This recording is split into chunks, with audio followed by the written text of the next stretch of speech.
My name is Lucy Gill, and I was 34 years old the Christmas my parents decided my son didn't count as family. I didn't find out right away, not in the dramatic way people expect when something terrible happens. There was no shouting, no frantic phone calls, no scene. It arrived quietly, slipped into my hospital room, and settled into my chest like a weight I wouldn't be able to breathe around ever again. I was still in the hospital that morning, Christmas morning, 3 days into what was supposed to be a short stay after a severe allergic reaction had knocked me flat. Swelling, dizziness, hives that crept up my neck and down my arms. Not life-threatening, the doctor said, but serious enough that they wouldn't let me leave until every test came back clean. I hated being there, mostly because it meant I wasn't home with my son. Evan was 10, old enough to understand that things don't always go as planned, but young enough that Christmas still felt like something sacred. We tried to make it work. I arranged everything before I was admitted. The nanny was reliable. I left a schedule taped to the fridge. Pancakes in the morning. A movie marathon. Video games in the afternoon. Evan told me he'd be fine. What he was most excited about, though, wasn't the day itself. It was the gifts. He'd been saving his allowance for weeks, actual folded bills, carefully counted and recounted, to buy presents for everyone at my parents' house. Little things, nothing expensive. A candle for my mom, socks for my dad, a toy for each of my brother's kids. He wrapped them himself in red paper that crinkled no matter how carefully he smoothed it, his handwriting crooked but determined on every tag. So when the nanny called me that morning, I assumed it was just a routine update. Her voice was slower than usual. "Lucy," she said, like she was choosing every word carefully. "Something happened." She told me Evan had gotten dressed on his own, put on the green Christmas sweater he only wore once a year, and packed the gift bag he'd prepared. He asked if she could drive him to my parents' house. I'd already told her it was fine. They lived just a few blocks away. He'd been there 100 times. She waited in the car while he ran up to the porch. "I think something went wrong," she said. My mother opened the door. Evan smiled. He always did. Said, "Merry Christmas," and lifted the bag to show her. He started explaining that he had gifts for everyone, that he'd picked them out himself. And my mother looked at my 10-year-old son standing on her porch in the freezing cold and said, "This year is just for family." Then she shut the door. I actually asked the nanny to repeat it. I thought maybe I'd misunderstood.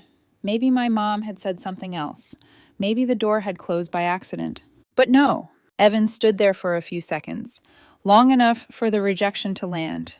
Then he turned around and walked back to the car without crying, without asking why. He just clutched the bag tighter against his chest. 10 minutes later, he walked into my hospital room. His cheeks were pink from the cold. His eyes weren't wet. He didn't look angry, just confused, like his mind was still trying to make sense of something that didn't fit with what he'd believed about the world. He handed me the bag and said, "Grandma didn't want company." That was it. The bag was still full. Every gift inside it untouched.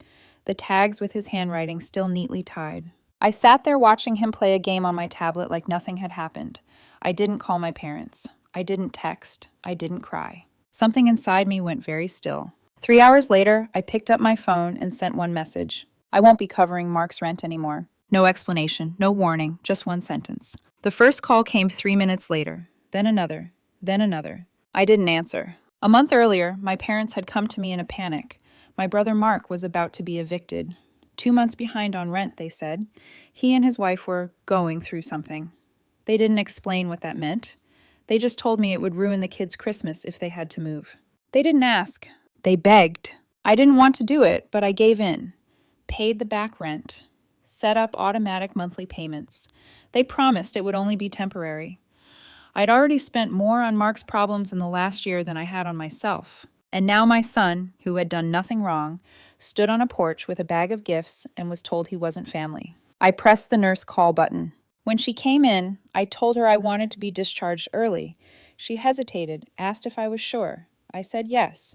I signed the forms, got dressed, and left. And the nanny was still waiting in the hallway with Evan. She looked nervous, like she was bracing for something. Evan looked like he was trying not to ask questions. I thanked her, paid her for the day, and told her she could go home. I took the car keys and walked out with my son. We weren't going home. Not yet. On the drive, Evan was quiet. He held the gift bag between his feet like it was something fragile. He kept glancing out the window, probably wondering what I was going to do. I didn't tell him. I wasn't sure myself until I pulled up across the street from my parents' house and saw every car in the driveway. So much for just family. I parked across the street and turned off the engine. My parents' house looked exactly the way it always did on holidays, overdone to the point of absurd. Plastic candy canes lined the walkway. An inflatable Santa slumped against a snowman like they'd both given up halfway through December. One antler on the glowing reindeer was half deflated, tilting sadly toward the lawn. From the outside, it looked warm, inviting, like the kind of house people drove past and thought, they must have a really close family. The driveway told a different story. My brother's SUV, my dad's truck, a car I recognized as my sister-in-law's parents, another vehicle I couldn't place. So much for just family. I told Evan we were only going in for a minute. He didn't ask why. He didn't argue. He just nodded and got out of the car, lifting the gift bag carefully like he was afraid it might tear if he wasn't gentle enough. I knocked once. My mother opened the door smiling, already mid-expression, like she was expecting someone else. The smile vanished the second she saw us. Her eyes flicked to Evan, then back to me. "What are you doing here?" she asked. "We need to talk," I said. She didn't invite us in. She didn't open the door any wider. I stepped past her anyway. "Evan, wait just inside," I said quietly. The living room was chaos. Torn wrapping paper, plates with half-eaten cookies, empty cups on every surface. I could hear my brother's kids shouting somewhere down the hallway, their laughter bouncing off the walls. My dad came in from the kitchen holding a drink, his expression shifting from surprise to irritation in half a second. "What's going on?" he asked. I didn't take my coat off. "Why did you tell my son to go home this morning?" I asked. My mother's face tightened. For just a moment, something like discomfort crossed it. Then it hardened. "We didn't know he was coming," she said quickly. "We were keeping things small this year. Just family." Her tone was sharp, clipped, like she wanted to get past it. "Small," I repeated, glancing toward the hallway. "Are Mark's in-laws family?" She looked away. My dad sighed like he was already tired of the conversation. "Lucy, he shouldn't have just shown up. It put us in an awkward position." "He's 10, I said. "He showed up with a bag of gifts." "The nanny should have asked first," my mom snapped. "She did," I said. "I told her it was fine." My mother crossed her arms. "We didn't want to hurt his feelings, but things have been stressful lately. We weren't expecting company. It wasn't personal." I felt something cold settle in my chest. "What part of slamming a door in a child's face isn't personal?" I asked. She opened her mouth, closed it, then waved a hand like she was brushing the question away. "You're exaggerating." And then, just like that, she pivoted. "Are you really going to stop paying Mark's rent?" she asked.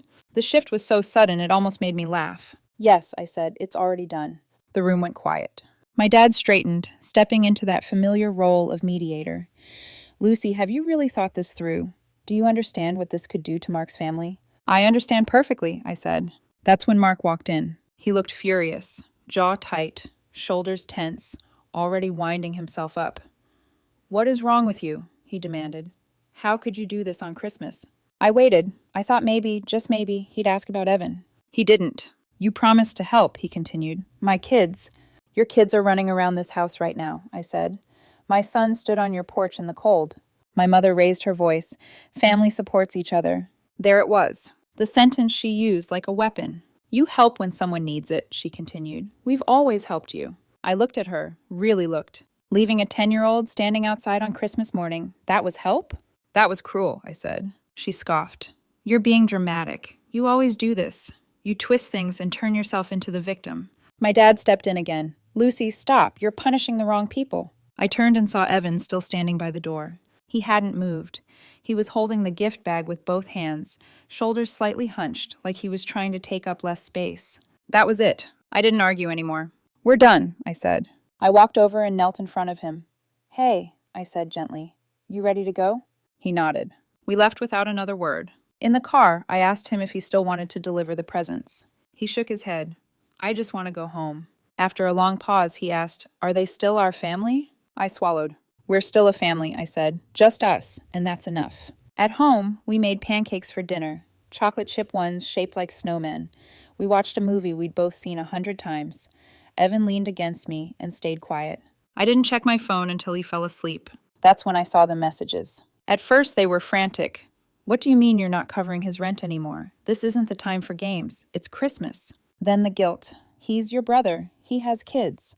Think about everything we've done for you." And finally, the anger. You're making this all about you. This is cruel. Evan shouldn't have shown up unannounced. I put my phone face down and turned off the light. Walking away had already said everything. The next morning, my dad left a voicemail. I didn't answer, but I listened. He sounded calm in that controlled way he used when he wanted to sound reasonable. He said they were disappointed in how I was handling things, that I was overreacting, that I was using Evan as a weapon. And then, right at the end, he said the line they always came back to. We helped you when you needed it. Don't forget that. There it was, the transmission. 4 years ago, my SUV had broken down at the worst possible moment. Evan had just come home from urgent care after a bad fall at school. Between the medical bills and missing work, my savings were gone.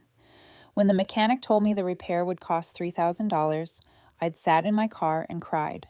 My parents offered to help. I thanked them over and over. I told them I'd pay them back as soon as I could. They told me not to worry about it. But from that moment on, it became an unspoken contract I never agreed to. Every time Mark messed up, I got a call. Every time my parents overspent, the guilt landed on me. Anytime I said no, they reminded me. Sometimes directly, sometimes with a look or a comment that said I owed them forever. What made it worse was how much I'd already given. Rent, groceries, utility bills. Mark's car payment once when he forgot. Hundreds sent through Venmo, just until Friday, more times than I could count. My parents knew. They encouraged it, told me I was holding the family together. That morning, after Evan left for school, I sat at the kitchen table with my laptop and pulled up my bank statements. I went through everything. Every dollar I'd sent Mark. Every bill I'd covered. Every bailout I'd convinced myself was temporary. It took almost 3 hours. The total made my stomach drop. Just over $18,000 in 2 years. That didn't include the $1,200 from my Christmas bonus I'd used to cover Mark's rent the month before. And it didn't include the transmission. I added $3,000 to the total just to be safe. Then I logged into my bank account and transferred exactly $3,000 to my parents. In the memo line, I typed, "for the transmission." Then I hit send. No explanation. No follow-up. I expected an explosion. Instead, there was silence. Not that day, not the next. That worried me more than the anger ever had.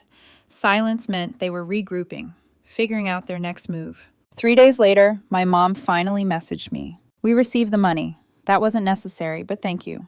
No apology, no mention of Evan. Just a cold confirmation, like I'd closed out a transaction. 5 minutes later came the real message. "So are you planning to resume Mark's rent next month, or is this still about what happened on Christmas?" Still about Christmas. Like it was a misunderstanding. Something minor. Something I should have already let go. I didn't respond. Later that night, my dad tried instead. He warned me that if Mark's family got evicted, it would be on me. As if I was responsible for a 37-year-old man who refused to keep a steady job and treated my bank account like a backup plan. Then Mark's wife messaged me. We weren't close, but she was honest. She said she didn't agree with what they'd done to Evan.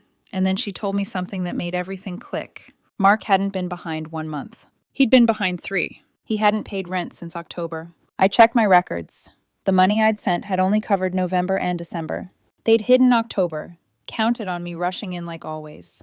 That was when I understood the truth I'd been circling for years. Evan was never really part of this family. He was tolerated, never protected. Mark messaged me next, accusing me of turning everyone against him, reminding me, again, that family helps. I didn't reply. Instead, I forwarded the entire message thread to his wife and typed one line. "I'm sorry you're in this, but I'm out for good." She reacted with a thumbs up. That was enough. A week later, my mom left a long voicemail. I didn't listen to it right away. I let it sit there all afternoon while I folded laundry, helped Evan with his homework, cooked dinner. I already knew the shape of her voice before I ever pressed play. The careful sigh at the beginning, the tone that sounded calm but wasn't, the way she'd frame everything as concern instead of control. When I finally listened, it was exactly what I expected. She said I needed to calm down. She said mistakes had been made. She said things got out of hand. Then she said the line she always used when she wanted to reset the board without taking responsibility. "We've done a lot for you." She followed it by excusing Mark, the way she always had. Life was harder for him. He carried more stress.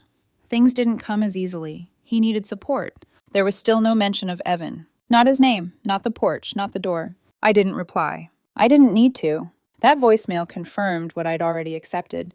My son had never been part of their equation. And if they still couldn't see it now, they never would.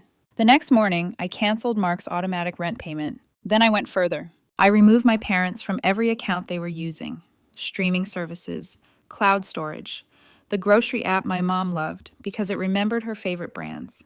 One by one, I clicked remove access. It wasn't petty. It was necessary. I opened my spreadsheet again and looked at the total I'd spent over the years. That was when it hit me. They weren't just draining my money. They were draining my peace. So I sent one final message. I will not be providing any more financial support. I've paid back what I owed. Do not contact me for money again. If Evan isn't welcome in your home, neither am I. Then I turned my phone off. 3 days later, Mark left a voicemail. He said I was ruining their lives, that I was selfish, that I was turning my back on family. He reminded me, again, how our parents had once helped me. That was it. I turned my phone back on long enough to send one text. I paid them back, every dollar. We're done. Then I blocked him, and my parents, all of them. The silence felt strange at first, unnatural, like waiting for a siren that never came. But nothing bad happened. No emergencies, no sudden disasters, just quiet. That night, Evan and I made frozen waffles for dinner and redecorated our tiny Christmas tree, just for fun. He carefully rearranged the ornaments, stepping back every few minutes to decide if it looked right. "Do you think we'll still see Grandma and Grandpa?" he asked. "Maybe not," I said honestly. He thought about it for a second, then shrugged. "I like it better here anyway." So did I. It's been a month now. No calls, no guilt trips, no chaos. An old neighbor mentioned she'd seen my mom looking overwhelmed, that Mark was staying with them again. I didn't ask for details. I already knew how that story ended. They can tell anyone whatever version they want. I know the truth. I chose my son. I chose us, and I'd make that choice again every single time.